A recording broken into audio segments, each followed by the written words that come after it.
God is good. All the time. God is good.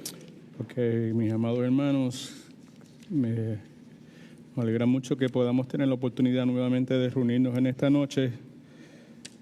Todavía estamos algunos de nosotros impactados por la forma en que Dios nos bendijo el pasado domingo a través del servicio y las distintas actividades que tuvimos en conjunto con nuestros hermanos de Church New Springs. Y como compartí anoche con los que estábamos en el tiempo devocional, la verdad es que pues Dios ha sido bueno con nosotros, nos ha salvado, ha transformado nuestro entendimiento, nos ha permitido cambiar nuestra perspectiva de ver las cosas de este mundo, y como resultado de eso pues podemos ver y discernir que la experiencia que tuvimos el domingo pasado fue una experiencia extraordinaria.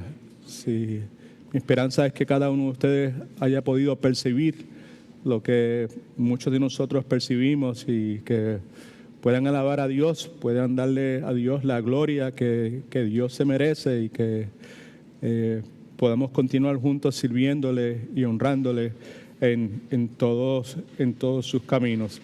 Así que vamos a orar un momento y vamos a entrar de lleno a esta sección que tenemos hoy. Tenemos unas notas que son nuevas y le exhortamos nuevamente a que pues tomen sus notas y que pues en esas mismas notas pues escriban lo que tengan que escribir, y que pues mi esperanza es que sea de edificación para ustedes, para cada uno de nosotros en esta noche lo que vamos a hacer. Así que vamos a orar un momentito. Padre, mil gracias te damos, Señor, en el nombre de Jesús, por lo que has hecho con nosotros. Gracias por el día que nos has regalado. Gracias por el cuidado que has tenido de cada uno de nosotros, Señor. Gracias por tu palabra que durante este día tú has traído a nuestra memoria, Señor, y por medio de ella nos has vuelto a consolar, nos has vuelto a dar esperanza, nos has fortalecido nuevamente, nos has recordado de que no estamos solos, Señor. Tú eres nuestro pastor y que tu bondad, tu misericordia están a nuestro alrededor, Señor, y que tú preparas mesa delante de nuestros enemigos, que tú unges nuestra cabeza con aceite, que tu vara y tu cayado nos infunden aliento, Señor. Y como resultado de eso, en este día, en determinados momentos, hemos elevado nuestra mirada hacia ti, porque de ti es que viene nuestro socorro, Señor. Y en este momento, en esta hora, volvemos a darte gracias, volvemos a reconocerte en nuestros caminos, confiados, Señor, de que tú habrás de, Señor, coronar nuestro esfuerzo, de prepararnos, de estudiar, de ceder a la tentación de irnos al hogar y estar en la comodidad de la casa con el aire acondicionado y con las comodidades que hay en nuestro hogar, Señor. Y tú, Señor, nos traíste aquí y sabemos que tú habrás de coronar nuestro esfuerzo con éxito. Te imploramos por nuestra mente que tú, Padre Santo, Espíritu Santo de Dios, eres el único capaz de poder, Señor, ayudarnos a remover de nuestra mente estos pensamientos que nos impiden poder escucharte con claridad y entender lo que tienes que decir. Te imploramos que nos concedas ese regalo en esta noche, que seas con las personas que te sirven en la guardería, los que trabajan con los niños, los que trabajan con los jóvenes, nuestro hermano Tim, mientras enseña, Señor, te alabamos, Padre Santo. Así que háblanos, queremos escuchar de ti, porque tú eres el verdadero maestro que nosotros necesitamos y tenemos. En el nombre de Jesús, amén. Hermanos, pueden, Hernando, pueden remover el que le dije. Thank you very much. All right, okay. En las pasadas semanas hemos estado considerando una serie de enseñanzas en este ciclo de Matete que hemos titulado Soli Deo Gloria, solo para la gloria de Dios.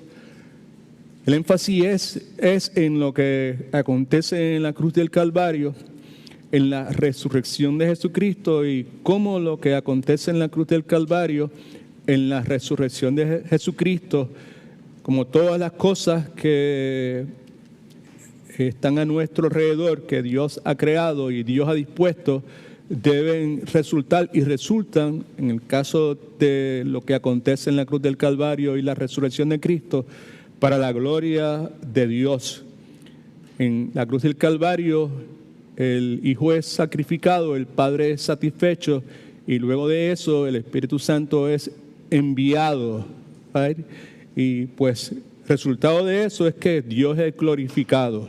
Y hemos estado considerando distintas doctrinas en este ciclo de Matete, y como ya hemos dicho a la saciedad tantas y tantas veces, cuando hablamos de doctrina, no es una palabra negativa, no es algo detestable, no es algo que debemos rechazar, todo lo contrario. Bíblicamente hablando, doctrina simplemente quiere decir o implica lo que Dios dice sobre determinado asunto que se atiende en la Sagrada Escritura.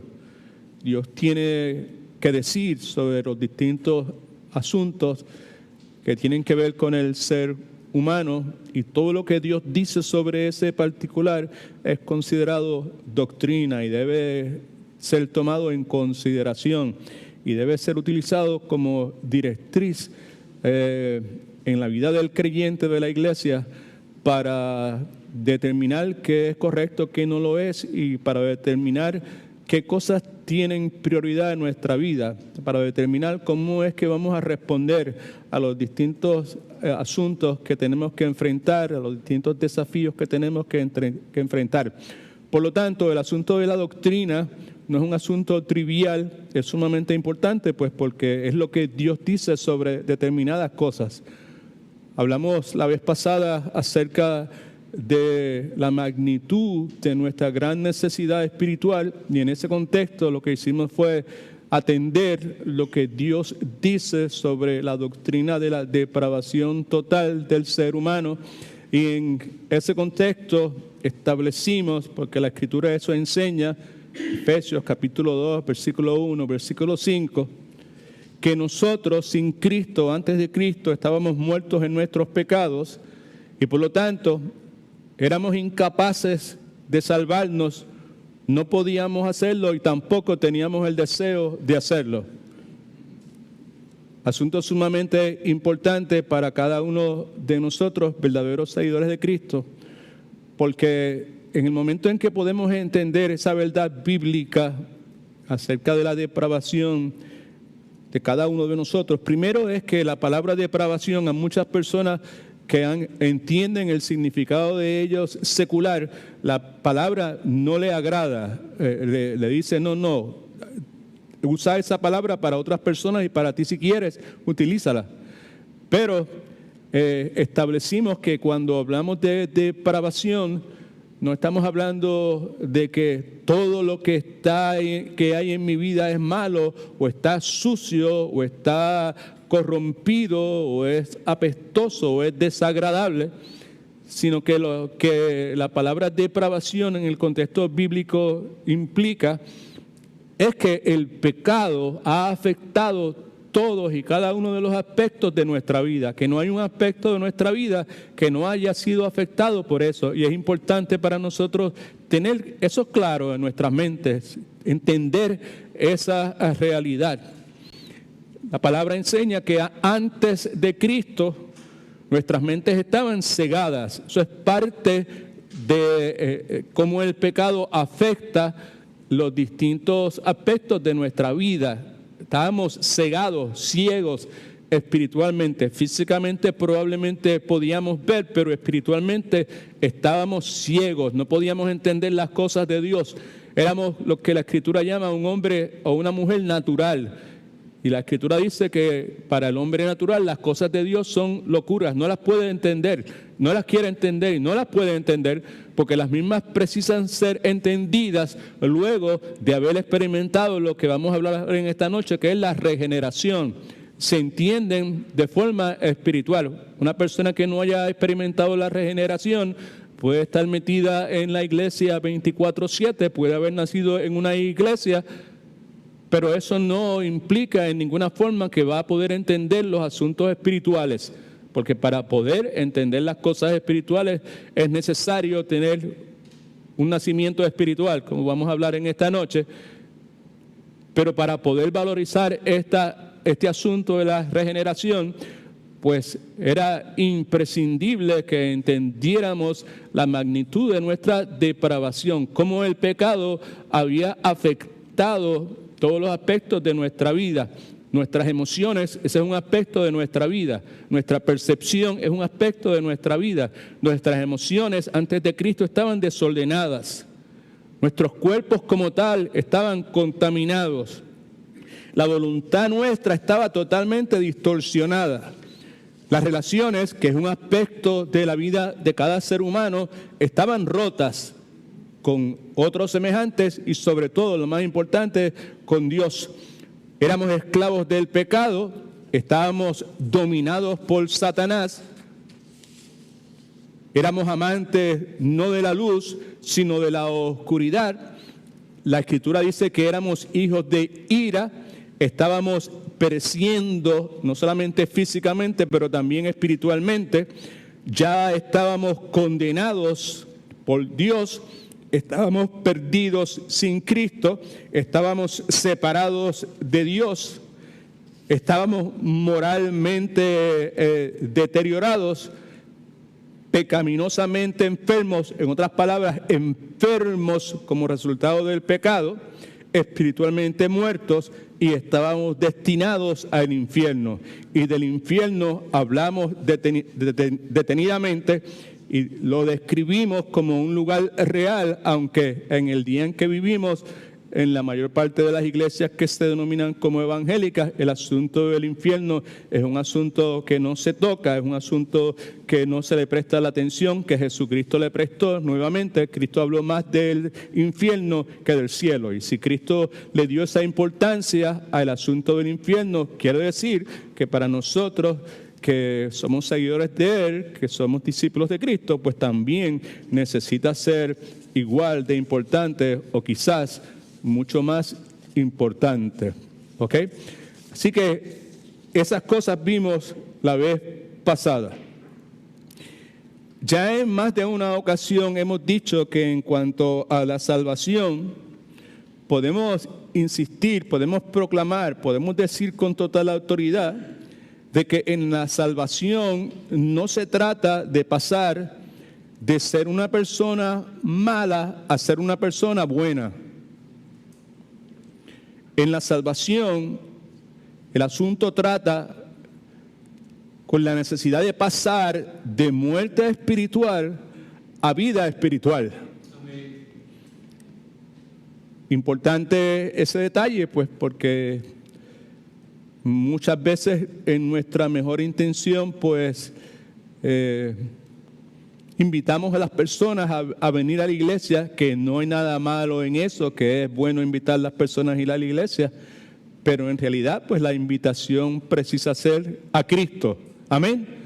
Porque podemos estar nuevamente en la iglesia y eso no nos va a constituir de ninguna forma en cristianos, a menos de que Cristo ocupe el lugar que le corresponde en nuestras vidas, algo que solamente podrá acontecer si nosotros tenemos un nacimiento espiritual.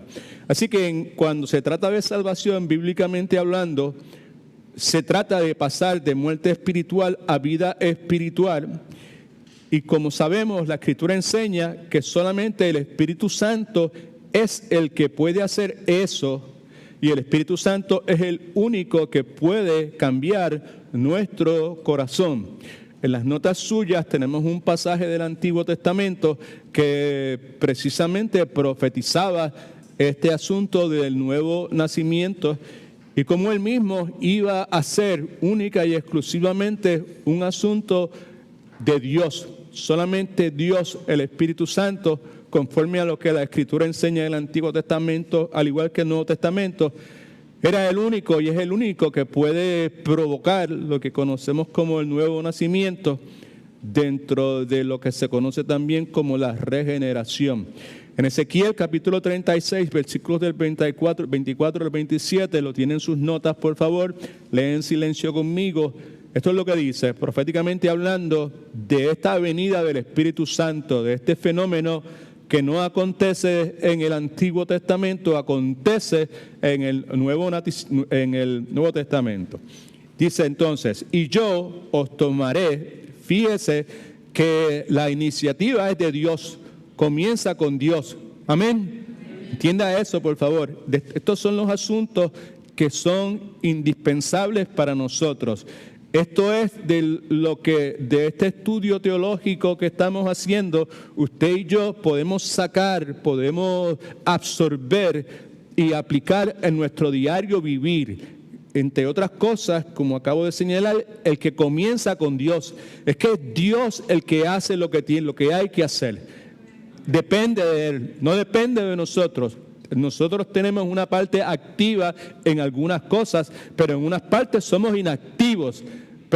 Y las veces que nosotros somos llamados a tener una parte activa en nuestra interacción con Dios, si podemos realizarlo, es debido a la obra que Dios ha hecho y está haciendo en nosotros. Amén. Fuera de eso, no hay posibilidad que nosotros podamos participar o aportar nada a lo que usted y yo conocemos como la vida cristiana. Dice nuevamente, y yo os tomaré, Él os tomará, Él. Si alguno de nosotros somos de Cristo, fue porque Él nos tomó. Amén. That's the point. Y yo os tomaré de las naciones, yo os recogeré. Voy a subrayar todas esas cosas que son significativas. Yo os tomaré de las naciones, yo os recogeré de todos los países, yo os traeré a vuestro país. ¿Se da cuenta? Yo os tomaré, yo os recogeré, yo os traeré.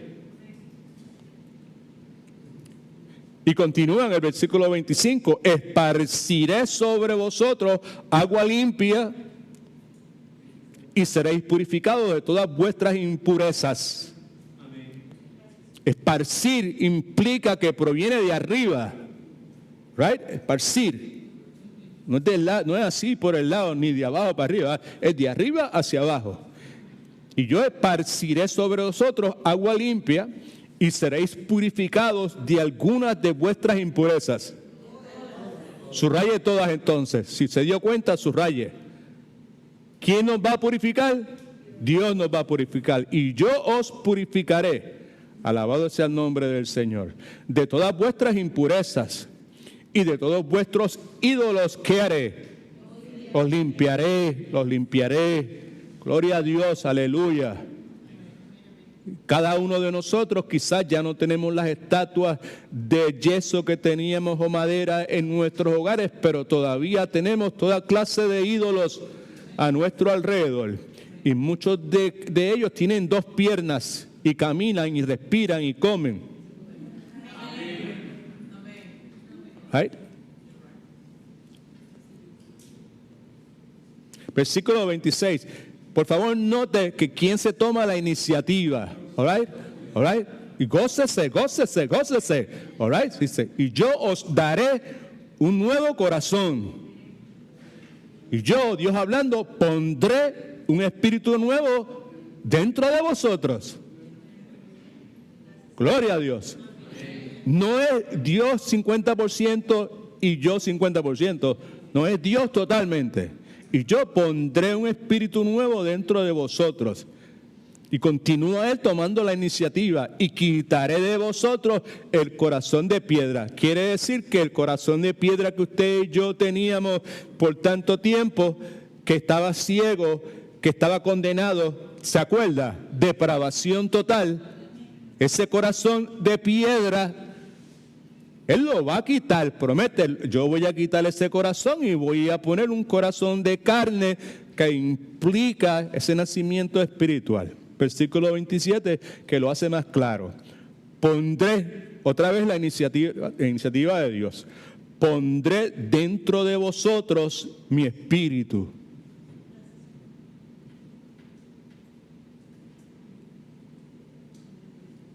Y haré, pondré y haré. Gloria a Dios, aleluya. Pondré y haré que andéis en mis estatutos.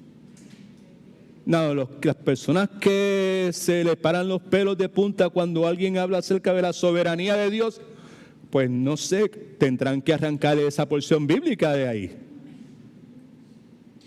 Porque más claro no canta un gallo. Pondré dentro de vosotros mi espíritu y haré que andéis mis estatutos y haré que guardéis mis preceptos y haré que los pongáis por obra. No, ese pasaje es un buen pasaje para todos nosotros saber dónde se encuentra. Right? Y en esos momentos cuando nos sentimos desalentados, en esos momentos cuando tenemos que enfrentar un desafío que está total, absolutamente fuera de nuestro control, en esos momentos cuando las cosas no funcionan como nosotros entendemos que deben funcionar o que no resultan en la forma en que nosotros esperábamos que iban a resultar, podamos ir y podamos leer y podamos recibir consuelo y esperanza y fortaleza de porciones como esta, donde vemos que es Dios que se toma la iniciativa totalmente en nuestras vidas y que Él continuará, el que comenzó, Él es el autor de nuestra fe, amén. Right? Nosotros somos los consumadores de nuestra fe, Él es el autor. Él comenzó la fe y nuestro trabajo es consumar esa fe. Amén. No se atreva, porque si no está prestando atención, probablemente va a decir amén a lo que acabo de decir. Él es el autor y Él es el consumador. Nosotros no consumamos nada. Él es el que consuma. Amén. Y al leer una porción como esta, nos llenamos de gozo al darnos cuenta nuevamente de que pues tropezamos como es parte de nuestra realidad en este lado de la eternidad, pero el que comenzó la obra en nosotros la va a perfeccionar. Amén. Gloria a Dios. Está en control de todo, es bueno, es santo, es justo, nada le sorprende. Es soberano sobre todas las cosas. Escriba esto en sus notas, por favor. Por medio de la doctrina de la depravación, vemos a Dios revelando nuestra necesidad espiritual. Y el listado de los 16 señalamientos que leí hace un momento es precisamente parte de esa revelación. Y por medio de la doctrina de la regeneración, que es lo que consideramos en esta noche, vemos a Dios cambiando soberanamente nuestro corazón. ¿Lo ves? Es un buen señalamiento. Por medio de la doctrina de la depravación, vemos a Dios revelando nuestra inmensa necesidad. Y por medio de la doctrina de la regeneración, vemos a Dios cambiando soberanamente nuestro corazón. Porque no es cuando yo quiera, ni cuando tú quieras, sino cuando a Él, conforme al plan soberano que tiene para la vida de nosotros, luego de habernos elegido, escogido desde antes de la fundación del tiempo, en un momento en particular que Él ya tiene calculado, Él nos da ese llamado a la salvación, y es en ese momento entonces que vamos a experimentar lo que estamos hablando aquí, que se conoce como regeneración, y en el contexto del Nuevo Testamento, particularmente en el libro de Juan, ese nuevo nacimiento. Hay un pasaje aquí que queremos considerar antes de entrar a Juan capítulo 3, que es Juan capítulo 2, versículos 23 y 25, nos habla sobre el hecho de que no hay absolutamente nada que esté oculto de Dios. Y en el caso del Señor Jesucristo, Él sabía lo que había en el corazón del hombre, y conforme a ese conocimiento, Él atiende las necesidades y responde a las necesidades de las personas que en su ministerio terrenal se acercaban a Él en busca de aliento, en busca de auxilio, en busca de dirección. En Juan capítulo 2, versículos 23 y 25 dice: mientras estaba en Jerusalén, hablando de Cristo, en la fiesta de la Pascua, muchos creyeron en su nombre al ver las señales que Cristo hacía. Porque las señales que Cristo hacía, entiéndase milagros, prodigios, eran con el propósito de validar o reafirmar los reclamos mesiánicos o divinos que Cristo estaba haciendo. Hay un personaje que se acerca a Cristo que dice: sabemos que tú tienes que haber venido de Dios, porque las cosas que tú haces nadie las puede hacer a menos que Dios esté con él. Amén. Esa era la intención. Y eso es lo que vemos aquí. Versículo 24 dice: pero Jesús mismo no se fiaba de ellos. ¿No se fiaba de quiénes? Alguien me levanta la mano y me dice, está ahí, lea lo que dice ahí y me contesta. ¿De quién Cristo no se fiaba? Levante la mano, no tenga miedo. ¿De quién? ¿De quiénes? No. ¿De cuáles?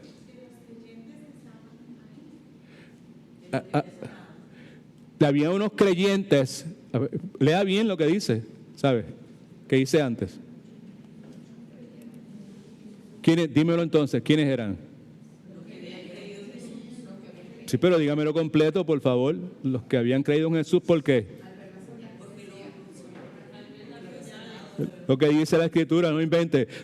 Los que habían creído en Jesús, como dice claramente, ¿por qué? Al ver las señales que hacía. Esos eran los que iban en busca de pan. Amén. Amén. Eso es, ¿sabes? Creían por las señales. ¿Right? Mientras más señales, y el día que no había señales, se iban para su casa. Como dicen en mi país, con el moco bajo, ¿verdad? ¿Sabe? Desanimado, wow, ¿qué pasó? Hoy el poder no estaba, lo que sea, ¿ok? Dice entonces que Jesús mismo no se fiaba de ellos, no se confiaba en ellos, porque eran personas que sus ojos estaban puestos nuevamente en lo externo, que iban en busca no del Cristo que es el pan de vida, sino de los panes y los peces. ¿Me entendió ahora? All right? Sí, por eso no se fiaba de ellos, porque los conocía a todos. Sabía de qué pata cojeaban, sabía cuál era la motivación de ellos. Escuche que es importante para cada uno de nosotros. Él sabe, Cristo conoce qué es lo que hay en el corazón de cada uno de nosotros. ¿Por qué hacemos lo que hacemos? No, eso puede ser una buena noticia y puede ser una mala noticia. Para algunos puede ser una buena noticia, pues porque quizás muchas personas me acusan de que yo soy esto, soy aquello otro, y dicen que yo hago esto por esto, pero Cristo conoce mi corazón y yo me alegro mucho, pues porque Él, en lo que ve en mi corazón, sabe que no es así. Pero de la misma forma puede ser mala noticia, pues porque al ver en mi corazón, Él se puede dar cuenta en realidad de qué es lo que realmente está dentro de mí. Pero Jesús mismo no se fiaba de ellos porque los conocía. ¿Algunos solamente? A todos. ¿Y todos son? Todos. Y no necesitaba, aleluya, gloria a Dios. Esto nos puede ayudar mucho al momento de hacer nuestras oraciones en algunos momentos, right? Al orar por otras personas. Y no necesitaba que nadie le explicara nada acerca del hombre. porque Él sabía lo que hay en el hombre. Sumamente importante. Sumamente. Yo estoy en esta noche aquí enseñando la palabra de Dios. Dios sabe lo que está dentro de mí. Él sabe lo que está... no necesita que ninguno de ustedes le informe nada acerca de mí, porque Él conoce todo acerca de mí. Y Él sabe si en realidad yo soy un creyente genuino o no lo soy. Él sabe en realidad cuál es la motivación mía al pararme aquí y en determinados momentos decir: hermanos, tranquilos, por favor, baja el tono de la voz. Él está sumamente claro en cuanto a cuál es la razón por la cual yo hago una manifestación como esa. En el caso mío, pues, a mí me alegra. A mí me alegra que Él sepa, ¿verdad? ¿Sabes? ¿Por qué me tomo la iniciativa de hacer eso o de poner un papelito en la parte de atrás que diga reservado? Why he does that? ¿Cuál es la motivación por la cual hace eso? Right? Algunos de ustedes puede que se incomode, pero yo sé que Dios no se incomoda. Sé que Él mira mi corazón y Él sabe que la motivación es buena. Es para que Él sea glorificado. Que no haya interrupción de ninguno, la menos posible, para que nuestra atención esté fija en lo que estamos haciendo. ¿Cuántos alaban al Señor? Gloria a Dios. Ahora, así que podemos inferir que Jesucristo, podemos afirmar categóricamente que Jesucristo no tenía necesidad de que nadie le diese testimonio del hombre, que nadie le dijera nada acerca de otras personas. La razón por la cual no tenía necesidad de eso es porque Él sabía lo que había en el hombre, sabía lo que estaba dentro de la persona, sabía dónde le dolía, sabía qué era lo que necesitaba. ¿Cuántos dan gloria a Dios por eso?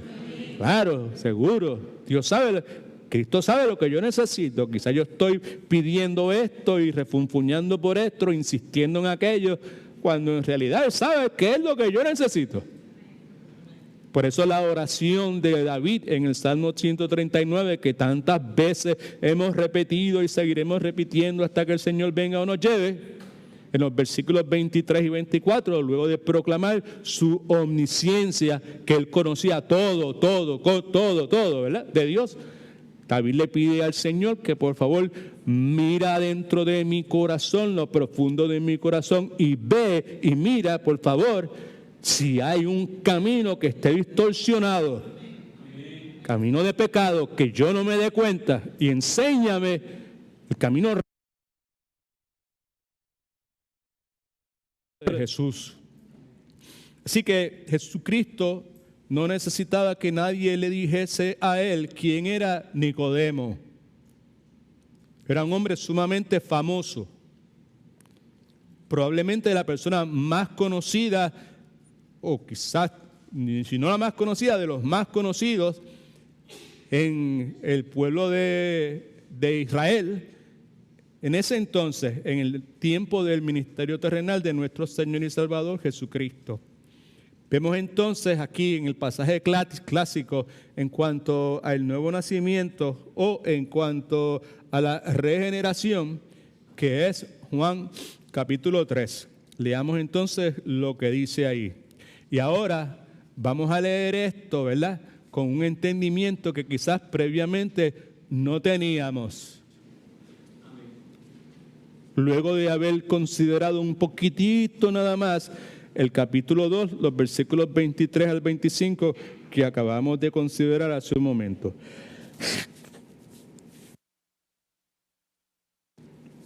Había un hombre de los fariseos que se llamaba ¿cómo? Era un dignatario de los judíos. Los que saben de la Biblia, los estudiosos genuinos, serios de la Escritura, nos dicen que Nicodemo era una de las personas más prominentes en el partido o denominación de los fariseos. Era un fariseo de fariseos. Era el equivalente en el día de hoy, en el contexto católico, a un cardenal. Era un maestro de la ley. Para ser fariseo, la persona necesitaba al menos haberse memorizado los primeros 5 libros del Antiguo Testamento, lo que se conoce como el Pentateuco. Nadie podía ser parte del partido de los partidos, porque era un partido también, no solamente era una denominación, era un partido. De los fariseos, a menos que diera evidencia que, citando, quoting, diríamos en inglés, esos primeros 5 libros del Antiguo Testamento.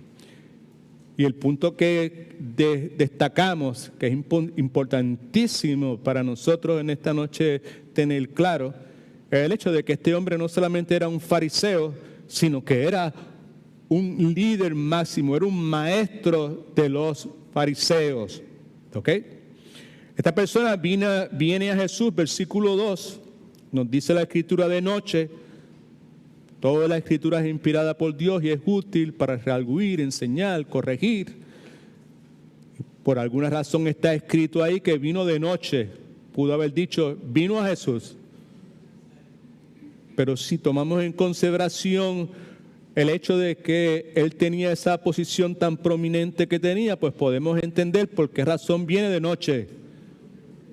De forma tal de que su posición no fuese comprometida al que alguien pudo haberlo visto probablemente en compañía de este individuo, falso maestro a los ojos de los fariseos, el que era acusado de blasfemia y de hacer las cosas en el poder de Beelzebú y todo ese sinnúmero de cosas que usted y yo sabemos.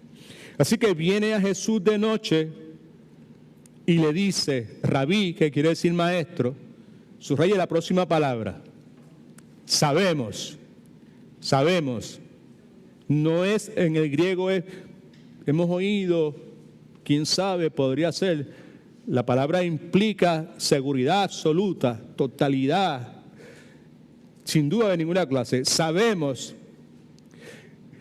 que has venido de Dios como maestro a enseñar, a proclamar, a profetizar, la palabra como heraldo, la palabra en el griego es heraldo, como maestro, heraldo de Dios, porque nadie puede hacer estas señales que tú haces si no está Dios con él. Ahora entiende por qué razón hicimos un paréntesis para considerar los versículos 23 y 25 del capítulo número 2.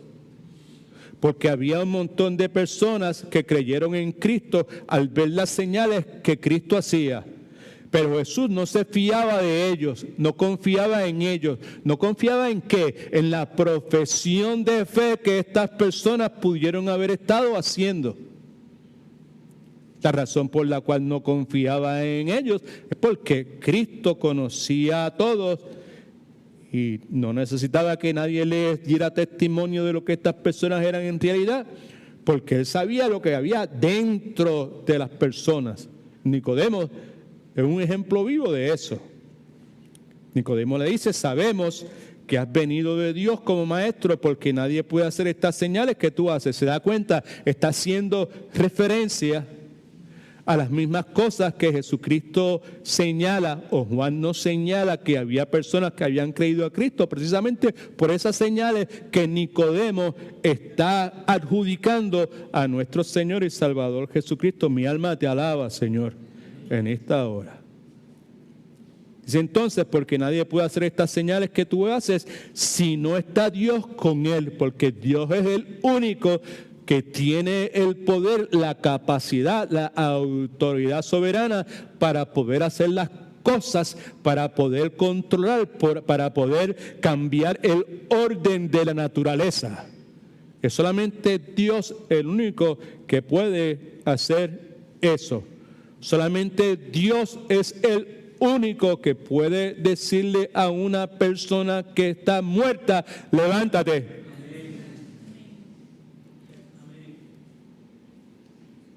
Amén.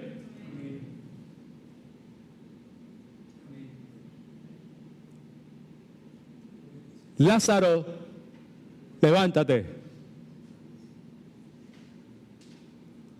Carmen, levántate.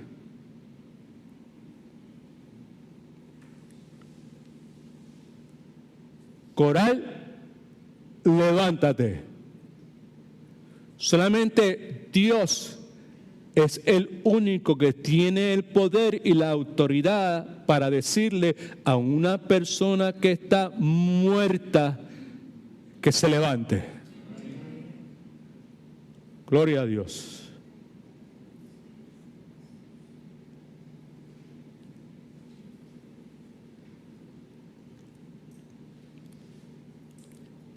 Esa es la introducción de Nicodemo. Versículo 3. Y le respondió Jesús. Jesús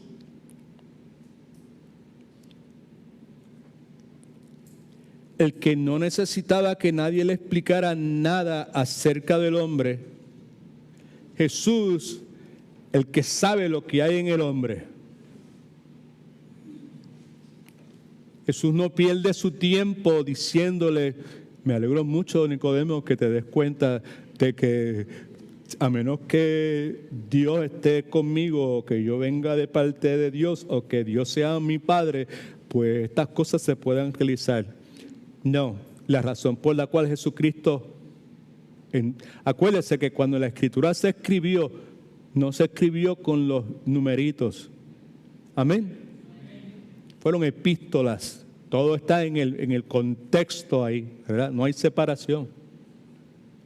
La razón por la cual Jesucristo, pues obviamente, no responde en la forma que pudo haber respondido, es porque Jesucristo nuevamente sabía lo que había en el hombre. Sabía lo que este hombre está diciendo, todas estas cosas. Esos son halagos, ¿ok? El hombre está bajando con unos halagos, pero increíbles. Viene de noche, un tanto asustado de que no me puedan ver, pero la verdad del caso es que, es interesante que este individuo termina siendo discípulo. Amén. Gloria a Dios. Amén. Seguidor genuino de Jesucristo. Amén. Al punto que no se avergüenza de identificarse con Él.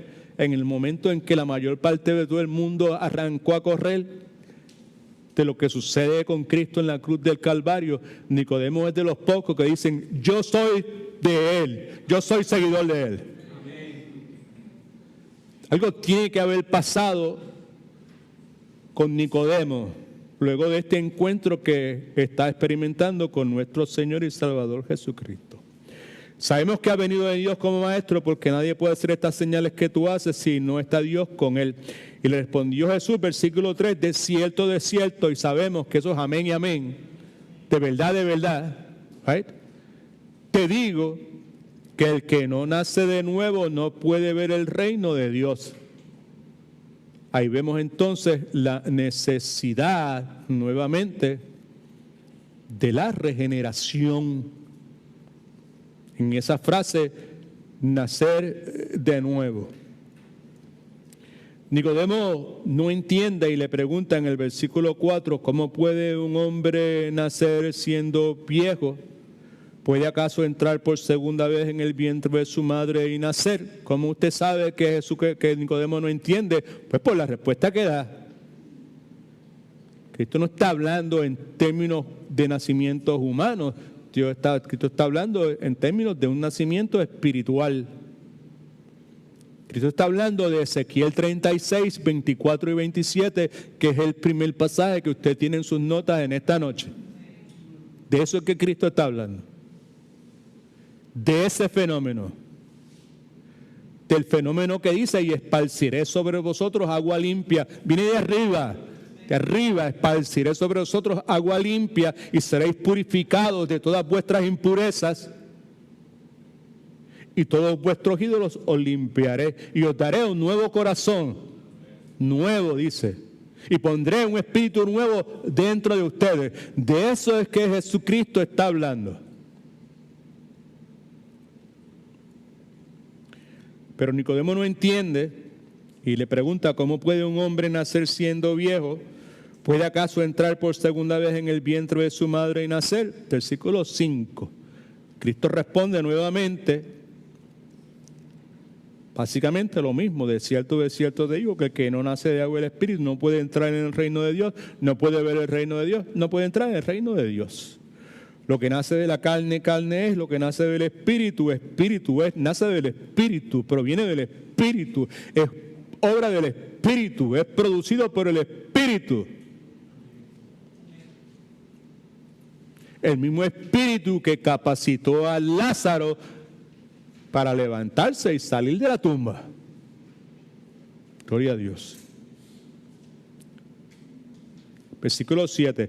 No te maravilles que te dije, o es necesario nacer de nuevo. No te maravilles. Don't marvel at me. What's wrong with you, Nicodemo?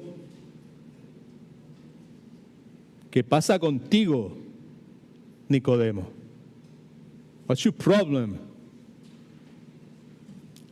¿Dónde has estado? Right? ¿Cuántos días llevas pegado al celular? Que no puedes discernir una verdad tan simple, una verdad espiritual tan simple y sencilla. ¿Entiende usted que en la medida que usted y yo pasamos tiempo pegados en el celular, en esa medida se embotar como un cuchillo que no corta, se embota nuestro discernimiento espiritual?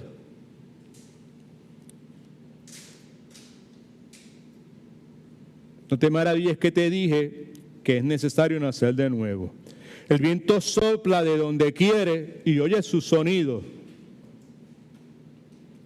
pero no sabes de dónde va, de dónde viene, ni a dónde va.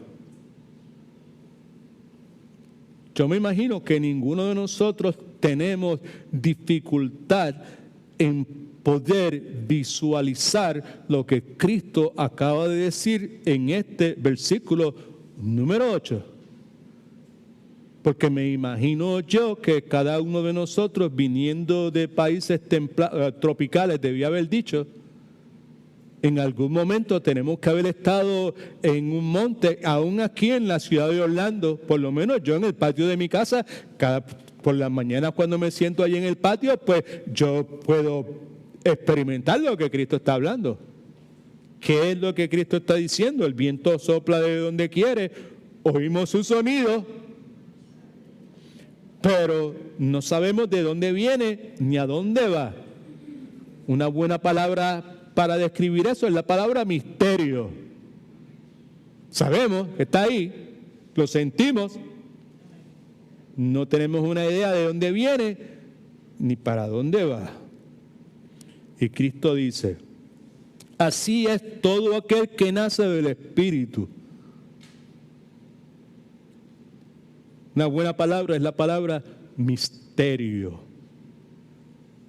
Algo que con la mente limitada, pequeña, ínfima que cada uno de nosotros tenemos, no podemos procesar. Versículo 9, le preguntó Nicodemo: ¿cómo puede hacerse esto? Y Cristo le responde: Nicodemo, ¿are you really asking me that? Tú eres el maestro de Israel y no sabes esto. Al final del pasaje escuchamos a Jesucristo diciendo que es necesario nacer de nuevo. Y nacer de nuevo es sinónimo de lo que usted y yo conocemos como regeneración. Nacer de nuevo significa ser regenerado. Y el ser regenerado es a su vez lo que facilita una cosa que probablemente es el momento más crucial de la vida de un creyente. Pregunta, a ver si se atreve a contestar: ¿cuál usted cree que es el momento más crucial? ¿Qué quiere decir crucial? ¿Alguien me dice? Ustedes, aquí hay unas cuantas enciclopedias, particularmente en el lado izquierdo de acá, y en el lado derecho también hay, y en el medio también hay, ok. pero en el lado izquierdo hay muchas enciclopedias de vocabulario y toda esa cuestión, así que este es el momento de brillar, ¿ok? Crucial, ¿qué quiere decir crucial? Cuando algo es crucial. Levante la mano. Muy importante. ¿De qué? Que marca una diferencia, sí.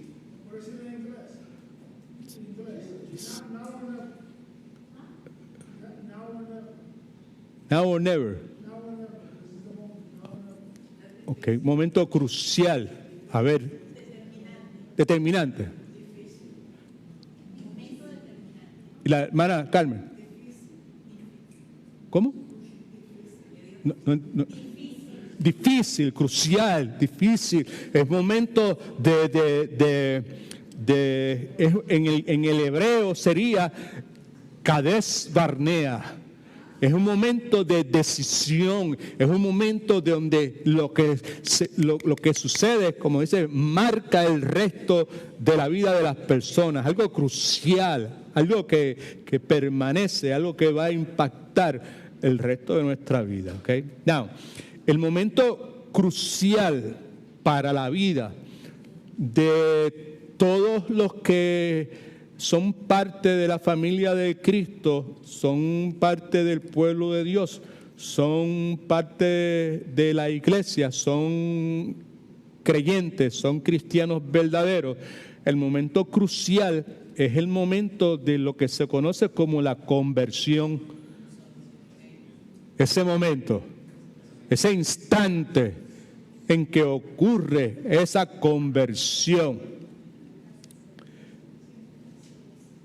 Esa palabra convertirse es una palabra que está presente frecuentemente en distintas exhortaciones que Dios, el Creador, el gran yo soy, Elohim, hace al pueblo de Israel en el Antiguo Testamento. En el Nuevo Testamento, la palabra convertirse, que significa en griego volverse o darle la vuelta a algo, también se escucha comúnmente en uno de los lugares donde está más claro, es en Primera de Tesalonicenses capítulo 1, donde Pablo está hablando del ejemplo de los tesalonicenses. Es tan contundente. Esta gente fueron tan verdaderamente nacidos de nuevo, tuvieron una conversión tan y tan genuina que Pablo entiende que no necesita él esforzarse en ir a predicar a Macedonia o Acaya, pues porque él ha escuchado tanto y tanto acerca de la obra de estos creyentes de Tesalónica, que él entiende que probablemente no es tan urgente que él personalmente vaya a hacer la obra de evangelismo allá. Dice en el versículo 9, hablando del impacto de la iglesia de Tesalónica en esos distintos ciudades, dice, porque ellos mismos, está hablando de las personas que vivían en Macedonia y Acaya, ellos mismos cuentan de nosotros la manera en que nos recibisteis, y ahí está la palabra, y cómo os convertisteis de los ídolos a Dios para servir al Dios vivo y verdadero. Abandonaron, le dieron la espalda a aquellos ídolos y se fueron en una dirección totalmente opuesta, esto es, en la dirección de Dios. Esto es para servir a Dios. No fue que abandonaron los ídolos, pero se fueron en una dirección totalmente opuesta que conducía a servirle a Dios. Y identifica a Pablo aquí al Dios vivo y verdadero. Y continúa diciendo en el versículo 10 de paso, y esperar de los cielos a su Hijo, al cual resucitó de los muertos, a Jesús, quien nos librará de la ira verdadera. All right, now, la conversión, es importante esto que voy a leerle en este momento. Voy a leer porque queda muy poco tiempo para no hacer no desviarme mucho. Por lo tanto, la conversión, ese momento crucial en la vida de todo creyente, el momento más crucial, probablemente, ¿ok? Tiene dos aspectos. Uno de ellos es el arrepentimiento, como vemos aquí, ¿verdad? Arrepentimiento por el que se convierte, aborrece el pecado ahora y abandona el pecado. Uno no puede convertirse y seguir amando el pecado y seguir sumergido en la basura del pecado. Amén. No puede seguir jugando y disfrutando de todo eso, ¿verdad? Así que ese aspecto tiene el arrepentimiento, y el otro aspecto es la fe por la cual se recibe a Cristo. Pero, importante lo que le voy a decir ahora, hay que tener siempre en cuenta que la iniciativa en todo lo que afecta a la salvación, en todo lo que tiene que ver con la salvación, la conversión en el momento en que proclamamos a Cristo como Salvador, la santificación, que es lo que prosigue a ese evento en que mediante el cual Dios nos está separando, ¿verdad?, de nuestras viejas maneras de vivir, que está escrito una nueva criatura, las cosas viejas pasan, todas son hechas nuevas, y la perseverancia, seguimos perseverando en el Señor. Es necesario tener en cuenta que la iniciativa en todas estas cosas que afecta a la salvación, la iniciativa, el origen es siempre divino, proviene de Dios. Si alguno de nosotros está siendo santificado, proviene de Dios. Si alguno de nosotros no está tirando la toalla como lo hacía anteriormente, proviene de Dios.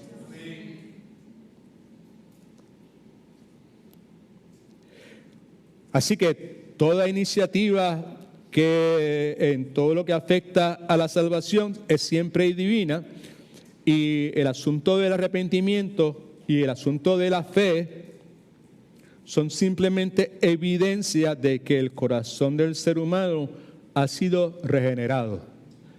Si el corazón del ser humano no ha sido regenerado, el ser humano no puede arrepentirse. Si el corazón del ser humano no ha sido regenerado, el ser humano no puede tener fe. La iniciativa es divina, y el arrepentimiento y la fe, nuevamente, son resultados de haber sido regenerados. Hay una parte donde nosotros estamos activos, obviamente en la conversión, porque dice la Escritura que todo aquel que invoque el nombre del Señor será salvo. Yo tengo una parte activa porque yo voy a invocar, se supone que yo invoque el nombre del Señor. ¿Ok? Amén. All right. De tal manera amó Dios al mundo, de que forma tal que todo aquel que en Él crea no se pierda, mas tenga vida eterna. Right? Okay. So, hay una parte donde yo estoy activo en la conversión. Hay una parte donde yo estoy activo en la santificación. Dios es el que me santifica, pero yo soy llamado a apartarme del mal. Yo soy llamado a confesar mis pecados. Yo soy llamado a arrepentirme de mis pecados. Cada una de esas cosas, apartarme de los viejos caminos, de los ídolos y de todo ese sinnúmero de cosas. Cada una de esas cosas están presentes en lo que conocemos como santificación, y somos llamados a perseverar. Estamos activos ahí. Dios es el que nos hace que perseveremos, pero nosotros estamos activos. Right? Dios es el que provoca la conversión, pero nosotros estamos activos porque somos nosotros los que decimos: en Cristo, sálvame, confío en ti pongo mi confianza para vida eterna. ¿Cuántos me entendieron? All right. Así que nosotros tenemos una parte activa en eso, pero cuando se trata de la regeneración, mire para acá que es importante, en la regeneración, en el nuevo nacimiento, nosotros no tenemos ninguna participación activa. ¿Entendió? No entendió. No tenemos, cuando se trata de regeneración, yo no juego ningún papel. Es todo Dios, es solamente Dios. Lázaro, levántate. Nada tenemos nosotros que ver con ese aspecto que es la generación. Es por completo la obra de Dios. Eso quiere decir que nadie puede convertirse sin que Dios le haya antes vivificado. Nadie puede convertirse, nadie puede decir, yo invoco el nombre de Jesús, Jesucristo, sálvame, sin que antes Dios lo haya despertado, espiritualmente hablado, sin que antes Dios lo haya convencido de pecado, sin que antes Dios lo haya convencido de la necesidad de salvación a través. Todo ese convencimiento, todo ese despertar, toda esa vivificación se hace o resulta en nuestras vidas a través de la obra sobrenatural del Espíritu Santo. Sin eso no puede acontecer. So, la pregunta es si eso ha pasado en mi vida. Ask the question. Y si eso ha pasado en mi vida, pues bien importante entender. Esto ya no tenemos tiempo para hablarlo en esta noche, ¿verdad? Pero entender que esa presencia que me ha vivificado, que es, como acabo de decir, la obra sobrenatural del Espíritu Santo, ese Espíritu Santo está viviendo permanentemente en mí.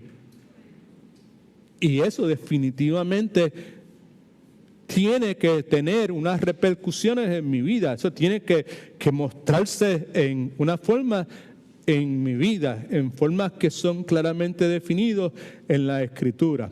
La regeneración conlleva el lado divino del cambio que se efectúa en nuestro corazón. Visto desde el lado humano es lo que llamamos la conversión. Dios cambia la dirección de nuestro camino y el corazón que es cambiado de esa forma se mueve en una dirección nueva, hacia un horizonte nuevo, que es la voluntad de Dios, que es lo que a Dios le place. De la misma manera que Lázaro tuvo que ser resucitado antes de poder moverse.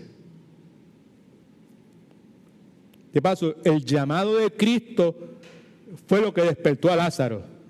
Amén. Y es el llamado eficaz a la salvación lo que nos puede despertar a nosotros. La Escritura dice que nuestros nombres fueron escritos en el libro de la vida antes de la fundación del tiempo. Pablo quería irse de una ciudad en particular que no me acuerdo ahora y el Espíritu Santo le dijo, no, te tienes que quedar un año más ahí porque todavía tengo gente que yo voy a salvar ahí. Que va a ser salva, que van a creer. Dios sabía que iban a creer ciertas personas en ese lugar. Pero creyeron en el momento en que Dios los llamó, el llamamiento efectivo a la salvación. Gloria al nombre del Señor. ¿Ok? Así que, de la misma forma que el llamamiento despertó a Lázaro, así también nuestro corazón tiene que ser regenerado para poder nosotros caminar en la verdad de Dios. Por último, en esta noche, nadie puede hacerse nacer a sí mismo. Nadie. ¿Sabes? Vamos desde lo quizás un poquito profundo teológicamente a lo más simple, que todo el mundo lo puede entender. Nadie puede hacerse nacer a sí mismo. Nadie se resucita a sí mismo. Lázaro, dice la Escritura, que una vez es resucitado, sale del sepulcro. Cristo lo llamó, sale del sepulcro. De la misma forma, los seres humanos, hombres y mujeres, jóvenes, adultos o ancianos, que han sido regenerados, salen de la vida de pecado, salen de las prioridades que son pecaminosas, salen de los estilos de vida que representan pecado y se dirigen hacia un nuevo horizonte. Ese horizonte es el horizonte de Dios. Salimos del pecado a través del nuevo nacimiento y ahora vamos en dirección a Dios, buscando ansiosos, deseosos, sedientos, hambrientos de identificarnos con el pueblo de Dios, como hablábamos anoche en el caso de Moisés. Moisés le dijo que no a todos los deleites que representaban, estaban presentes en su posición, en su relación, en su unión con la hija del faraón. Right? Todo lo que ese imperio podía proveer, todos los deleites, todas las comodidades, toda la seguridad y todo ese montón de cosas que podía concederle en aquel entonces el ser parte de la familia real, Moisés le dijo que no. Y prefirió experimentar sufrimientos con el pueblo de Dios. Amén. Es lo que Dios espera de nosotros. Que nosotros, al despertar, espiritualmente hablando, salgamos de este mundo, rechacemos. Ahora podemos reconocer, ahora podemos ver. Antes no podíamos ver. Antes estábamos en el landfill. ¿Cómo se dice landfill en español? No.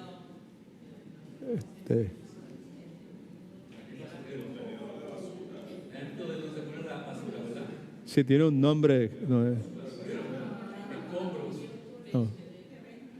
Consígueme ahí en el vertedero. Esa es la palabra correcta, el vertedero. El vertedero. All right.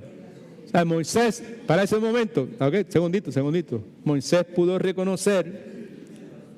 Hello. Segundo,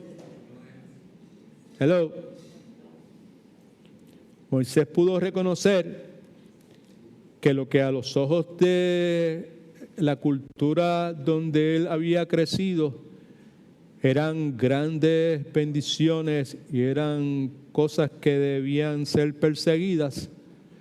Moisés se dio cuenta que verdaderamente eso era un vertedero. Los placeres pasajeros, la comodidad pasajera, el prestigio pasajero, era un vertedero realmente. No tenía valor eterno. Humano, secular, puede que lo tenga, pero verdaderamente para el que ha nacido de nuevo, para el que ha sido despertado de la muerte espiritual, pues ahora los ojos están abiertos y se da cuenta que es vertedero. Y Dios quiere que nosotros, ahora que hemos nacido de nuevo, vayamos en una dirección distinta a lo que este mundo va. Este mundo es muy, muy atractivo, pero es muy pasajero también. Ok, pues yo creo que hasta aquí nos trajo el Señor en esta noche. Vamos a orar un momento. El domingo que viene regresamos a nuestro ciclo de, la Biblia dice, escuela bíblica. Si alguien necesita hablar conmigo en este momento, pues puede hacerlo en confianza. Yo me voy a quedar aquí sentadito y usted se me acerca y hablamos. Si la conversación va a ser muy larga, hablamos un poco ahora y después entonces podemos continuarla, sea personalmente o por teléfono o como sea. All right. Now, afuera hay hermano David ya se fue. Ok. Ahí tenemos la iniciativa que hemos estado preparando. Los que cuando entraron se dieron cuenta de lo que estamos. Así que usted pues participe, por favor, porque las cosas que Dios nos ha provisto, pues para ser agradecidos y poder recibirlas. ¿Ok? Amén. Si usted no las necesita, pues usted las recibe y las puede compartir con otras personas que probablemente las necesitan, que usted conoce. Oremos. Padre, gracias te damos en el nombre de Cristo por este tiempo. Yo te doy 1,000 millones de gracias porque en esta noche, Señor, pues tú reafirmas, Señor, mi fe. Tú, Señor, me permites escucharte, Señor. Mi esperanza es que los que aquí están en esta noche y los que quizás están viendo a través de Facebook Live pues también hayan escuchado tu voz, Señor. Hayan podido, Señor, escuchar la proclamación de tu palabra, de tu poder soberano, Señor, de el hecho de que tú te tomaste la iniciativa, Señor, de llamarnos. Y en la condición que estaba Lázaro, estábamos nosotros. Y si hoy somos parte tuya, si hoy somos templo del Espíritu Santo, fue porque tú te tomaste la iniciativa. Y tú has prometido, Señor, que lo que tú has comenzado, tú lo vas a perfeccionar, Señor. Y que tú no abandonas tu pueblo. Y que tú cuidas de tus hijos. Y que tú eres el buen pastor. Y que tú eres el que pelea nuestras batallas, Señor. Y que tú nos llamaste también a obediencia. Y nos llamaste a servirte. Nos llamaste, Señor, a poner en tus manos todo lo que hemos recibido de ti, Señor. Así que ayúdanos, Señor. Fortalece nuestra fe. Limpia nuestra fe. Purifica nuestra fe. Tú sabes que te amamos, Señor, pero queremos amarte mejor. Ayúdanos, Padre. En el nombre de Jesús. Amén. God is good. All the time. Gloria a Dios.